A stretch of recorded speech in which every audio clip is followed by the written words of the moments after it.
What is poppin', yo? Welcome back to another YouTube video. Today we're taking a look at another Disney film which I skipped out on last year. And I do believe it is our final animated movie which I didn't watch from last year. I could be wrong, and if I am wrong, please do correct me in the comments below and let me know which other one I am forgetting. But I do feel like I have covered most of them.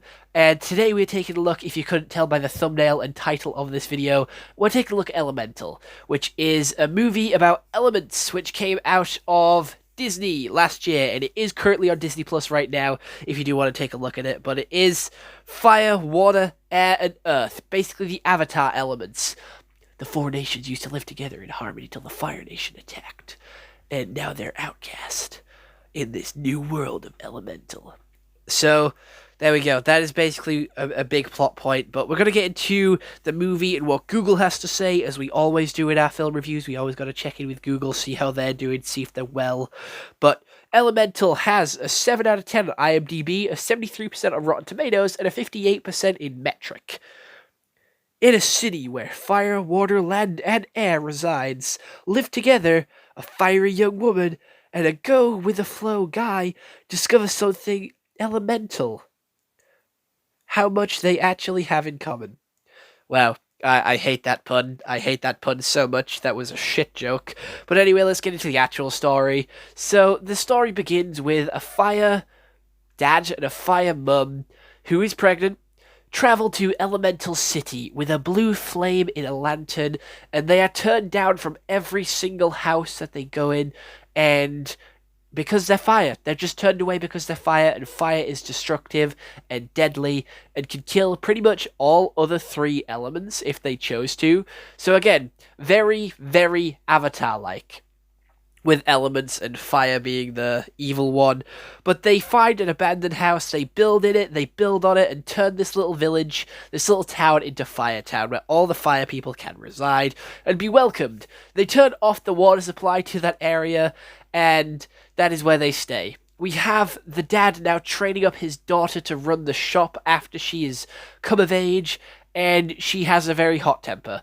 Obviously, she's fire, she's going to be hot-headed, she's going to have a temper on her, and she turns into a purple flame when she gets angry and then explodes out.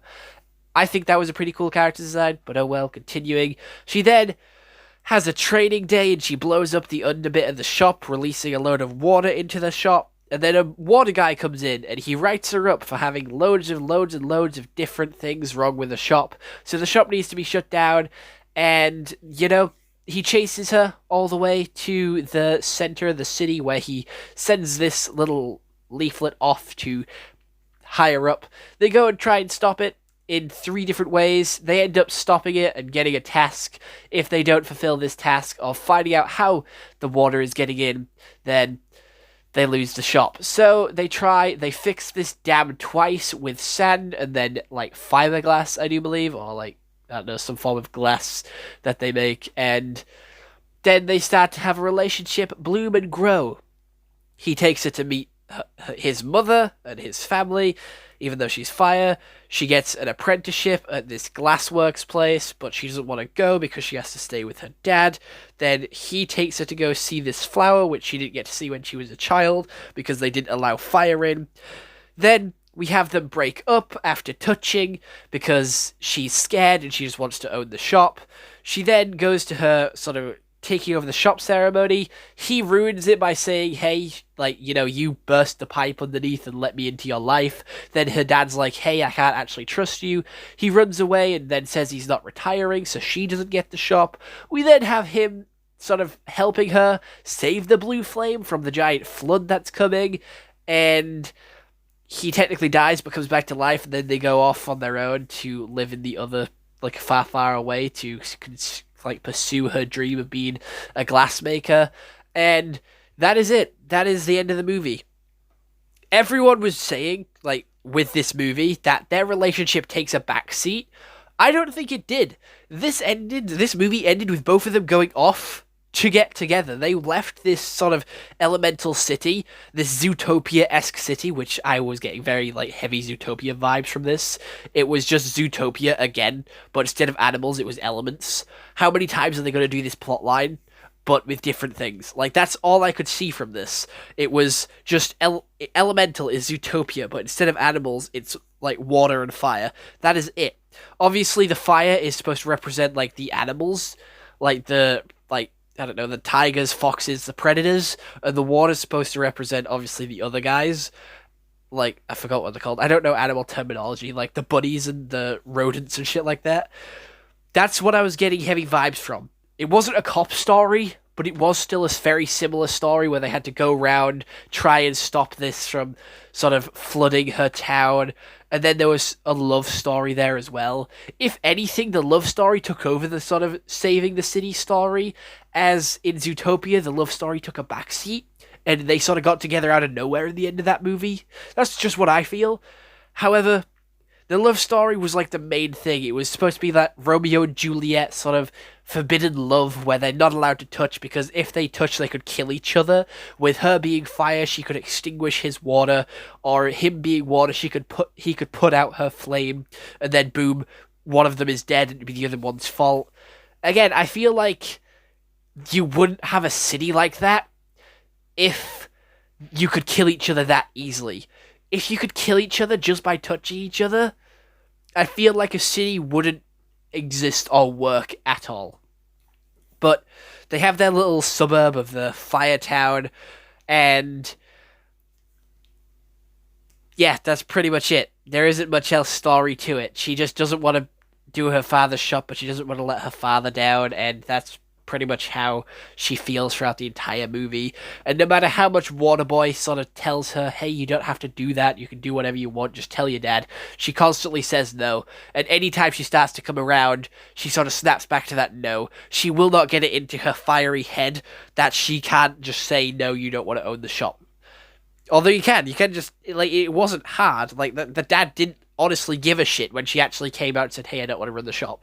The dad was like, okay, that's fine. You don't have to run the shop. Go do what you want. I would, if you're not happy, go for it. Like, the dad genuinely didn't seem to give any fuck that she didn't want to take over the shop. So, why she had it in her head that the shop was all she could do, I have no idea. The dad wasn't even forcing it on her either. Like, he was genuinely saying, you're not ready. Like, if, you haven't been ready for a while. I'm fine running the shop on my own. And the only other thing going for this movie, because the jokes are shit. The jokes did not get me to laugh at all. They were very low-hanging fruit with, like, the basic sort of fire jokes of, hey, I'm hot-headed, Waterboy is crying constantly, just the absolute tear fest that he was. All the water people were just crying constantly. It was their thing, obviously, water, blue, sadness, all that, like, regular jazz. We have the earth people making dirt jokes and, like, very referencing Groot as well at certain points. Then we have the fires. It's all very sort of stereotypical. Even the clouds being airheads and dumb. It is very basic, low-hanging fruit that, like, I do believe a 4-year-old could come up with. Like, if you tell a 4-year-old to make a joke about fire, could come up with several. It isn't hard. They've all been done before. They're very basic jokes, very low-hanging fruit. Didn't get me to laugh one bit.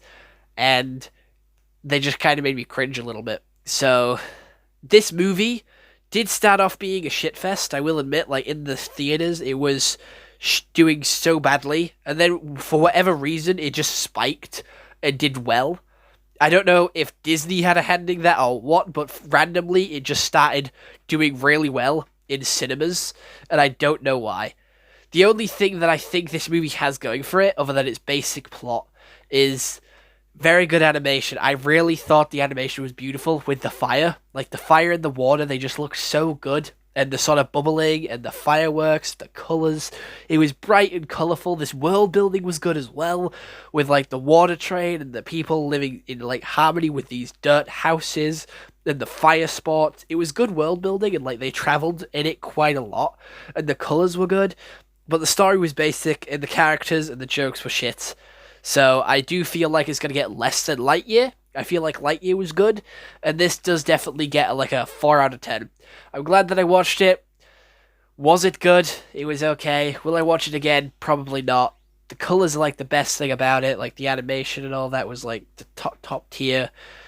Obviously, it's coming from Disney, so them having obviously the best animation in the place is fleeting. Their animation is definitely fleeting compared to like Spider-Verse and Puss in Boots as well. So we have Disney needing to play catch up, but it was different from what they usually put out. It was a completely different character style, and I liked that. It felt kind of new and refreshing to see fire people and water people, and not the same old Disney style that we saw in Frozen.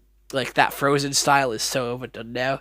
But other than that, I hope you all enjoyed this YouTube video. I'll see you all next one. I hope you all have an excellent day. Stay home and stay safe, and bye bye.